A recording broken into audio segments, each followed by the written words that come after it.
ஜெயலலிதா மேல்முறையீட்டு வழக்கில் திங்களன்று தீர்ப்பு வெளியாக உள்ள நிலையில் கர்நாடக உயர்நீதிமன்றத்தை சுற்றி பாதுகாப்பு பலப்படுத்தப்பட்டுள்ளது. தமிழக முன்னாள் முதல்வர் ஜெயலலிதா சொத்து குவிப்பு மேல்முறையீட்டு வழக்கில் கர்நாடக உயர்நீதிமன்ற நீதிபதி குமாரசாமி திங்களன்று காலை தீர்ப்பு வழங்குகிறார். காலை 9 மணி முதல் மாலை 6 மணி வரை கர்நாடக உயர்நீதிமன்ற வளாகம் மற்றும் 1 கிலோமீட்டர் தூரத்திற்கு 144 தடை உத்தரவு பிறப்பிக்கப்பட்டுள்ளது. மத்திய பெங்களூரு போலீஸ் துணை கமிஷனர் சந்தீப் பாட்டீல் தலைமையிலான போலீசார் தீவிர ஆய்வுப் பணியில் ஈடுபட்டனர். பாதுகாப்பு முன்னெச்சரிக்கை நடவடிக்கையாக ஞாயிறன்று போலீசார் நிறுத்தப்பட்டனர். கட்சி தொண்டர்கள் நிதானமாக நடந்து கொள்ள வேண்டும் என்று அதிமுக பொதுச் செயலாளர் ஜெயலலிதா கேட்டுக் கொண்டுள்ளார். அவர் வெளியிட்டுள்ள அறிக்கையில், நெல்லை மாவட்டத்தைச் சேர்ந்த முத்தையா ரயில் முன் பாய்ந்து தற்கொலை செய்து கொண்ட செய்தி அறிந்து மிகவும் துடிதுடித்தேன் என்று தெரிவித்துள்ள ஜெயலலிதா, கட்சியினர் உணர்ச்சி வசப்படாமல் நிதானம் காக்க வேண்டும் என்று மீண்டும் கட்டளையிடுகிறேன் என்று அறிக்கையில் தெரிவித்துள்ளார். MBBS, BDS உள்ளிட்ட மருத்துவ படிப்புகளுக்கான விண்ணப்ப விநியோகம் திங்களன்று துவங்குகிறது. 2015, 2016 ஆண்டுக்கான மருத்துவம் மற்றும் பல் மருத்துவ படிப்புகளுக்காக தமிழகத்தில் மொத்தம் 20 அரசு கல்லூரிகள் உள்ளன. 11ஆம் தேதியான திங்கள் துவங்கி வரும் 28ஆம் தேதி வரை காலை 10 மணி முதல் மாலை 5 மணி வரை விண்ணப்பங்கள் விநியோகிக்கப்படுகின்றன. பூர்த்தி செய்த விண்ணப்பங்கள் வந்து சேர வேண்டிய கடைசி நாள் மே 29ஆம் தேதி மாலை 5 மணி வரை. சத்தீஸ்கரில் 500 பேரை கடத்திச் சென்ற மாவோயிஸ்டுகள் ஒருவரை கொன்றுவிட்டு மற்றவர்களை விடுவித்துள்ளனர். பிரதமர் மோடியின் வருகைக்கு எதிர்ப்பு தெரிவித்து சுக்மா மாவட்டத்தின் மரேங்கா பகுதியில் 500 கிராமவாசிகளை மாவோயிஸ்டுகள் கடத்திச் சென்றனர். கிராமவாசிகளை மீட்கும் முயற்சியில் மத்திய மாநில அரசு அதிகாரிகள் ஈடுபட்டனர். இந்நிலையில் கடத்திச் சென்றவர்களில் ஒருவரை கொன்ற மாவோயிஸ்டுகள் அனைவரையும் விடுவித்தனர். கொலை செய்யப்பட்டவரின் சடலத்தை விடுவிக்கப்பட்டவர்களிடமே மாவோயிஸ்டுகள் ஒப்படைத்ததாக போலீசார் தெரிவித்துள்ளனர். போக்குவரத்து போலீசார் துரத்திய போது சாலை தடுப்பில் மோதி இளைஞர் உயிரிழந்தது தொடர்பாக நீதித்துறை விசாரணைக்கு பரிந்துரைக்கப்பட்டுள்ளது. சென்னை KK நகரில் இருசக்கர வாகனத்தில் மூவர் சென்றபோது போக்குவரத்து இன்ஸ்பெக்டர் சர்க்குணம் அவர்களை விரட்டியுள்ளார். இச்சம்பவத்தில் செல்வம் என்பவர் உயிரிழந்தார். மூவரையும் போலீசார் தாக்கியதாகவும் கூறப்படுகிறது. இதுகுறித்து செல்வத்தின் தந்தை மற்றும் நண்பர் ராஜா ஆகியோர் KK நகர் போலீஸ் நிலையத்தில் புகார் அளித்தனர். வழக்கு பதிவு செய்த போலீசார் நீதித்துறை விசாரணைக்கு பரிந்துரைத்தனர். சென்னை பெருநகர் குற்றவியல் நடுவர் நீதிபதி ஞாயிறன்று நீதித்துறை நடுவர் விசாரணைக்கு உத்தரவிடுவார் என்று எதிர்பார்க்கப்படுகிறது. பொதுப்பணித்துறை ஊழல் அதிகாரிகளின் பட்டியல் வெளியான நிலையில் விசாரணை தீவிரமடைந்துள்ளது. தமிழக பொதுப்பணித்துறையில் 30 கோடி ரூபாய் ஊழல் புகார் தொடர்பாக ஊழல் தடுப்பு கண்காணிப்பு இயக்குநர் அலுவலகத்தில் அதிகாரிகளின் பெயர் பட்டியலை ஒப்பந்ததாரர் சங்கத்தினர் நேரில் வழங்கினர். புகார் பட்டியலில் கூறப்பட்டுள்ள ஆதாரங்களை ஆய்வு செய்து வரும் லஞ்ச ஒழிப்பு போலீசார் உண்மைத்தன்மையின் அடிப்படையில் குறிப்பிட்ட அதிகாரிகளிடம் விசாரணை மேற்கொள்ளப்படும் என்று தெரிவித்துள்ளனர்.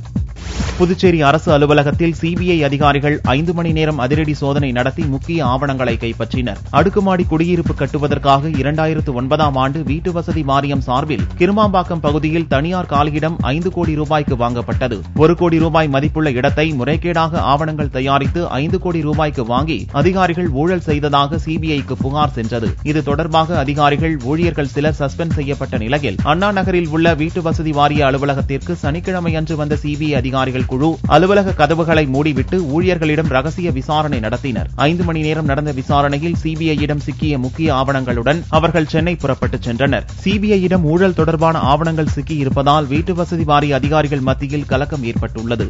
ஆசிரியர் பணியிட மாறுதலில் பொது கலந்தாய்வு நடத்த வேண்டும் என்று அனைத்து வள மைய ஆசிரியர்கள் முன்னேற்ற சங்கம் வலியுறுத்தியுள்ளது. விழுப்புரத்தில் இச்சங்கத்தின் மாநில செயற்குழு கூட்டம் நடந்தது. பணியிட மாறுதலுக்கு 3 ஆண்டுகள் ஒரே இடத்தில் இருந்திருக்க வேண்டும் என்ற விதியை தளர்த்தி பொது கலந்தாய்வு நடத்த வேண்டும் என்று இக்கூட்டத்தில் தீர்மானம் நிறைவேற்றப்பட்டது. மாணவ மாணவிகளுக்கு கல்வி உதவித்தொகைகளை வழங்கி முதல்வர் ரங்கசாமி பாராட்டினார். மத்திய அரசின் சமூக நீதி அமைச்சகத்தின் கீழ் இயங்கி வரும் டாக்டர் அம்பேத்கர் அறநிறுவனம் சார்பில் அட்டவணை இனத்தவர் மற்றும் பழங்குடியினர் மாணவர்களுக்கான சிறப்பு கல்வி உதவி திட்டம் செயல்பட்டு வருகிறது. இத்திட்டத்தின் மூலம் 10ஆம் வகுப்பில் அதிக மதிப்பெண் பெறும் மாணவர்களின் முன்னேற்றத்திற்கு நிதி உதவி வழங்கப்படுகிறது. இத்திட்டத்தில் புதுச்சேரி மாணவி உறுதிமொழி, மாணவன் சிவஸ்ரீதர் ஆகியோருக்கு 2014ஆம் ஆண்டிற்கான உதவித்தொகை மற்றும் சான்றிதழ்களை முதல்வர் ரங்கசாமி வழங்கி பாராட்டினார். நிகழ்ச்சியில் கலெக்டர் சுந்தர வடிவேலு, அதிகாரிகள் மற்றும் மாணவர்களின் பெற்றோர் கலந்து கொண்டனர்.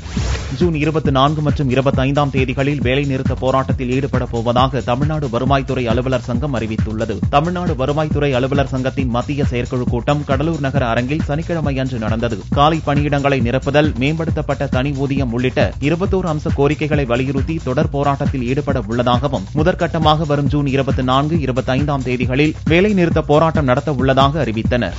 புதுச்சேரியில் தொடர் திருட்டில் ஈடுபட்ட வாலிபர்களை போலீசார் கைது செய்தனர். கோட்டக்குப்பம் போலீசார் வாகன சோதனையில் ஈடுபட்டிருந்த போது சந்தேகத்திற்கிடமான 2 வாலிபர்களிடம் விசாரணை நடத்தினர். அவர்கள் புதுச்சேரி கருவடிக்குப்பம் மற்றும் பெரிய காலாப்பட்டு பகுதியைச் சேர்ந்தவர்கள் என்பதும், அவர்கள் ஓட்டி வந்தது திருட்டு மோட்டார் சைக்கிள் என்பதும், மோட்டார் சைக்கிள் திருடுவதை தொழிலாக கொண்டவர்கள் என்பதும் தெரியவந்தது. கோட்டக்குப்பம் போலீசார் இருவரையும் நீதிமன்றத்தில் ஆஜர்படுத்தி சிறையில் அடைத்தனர்.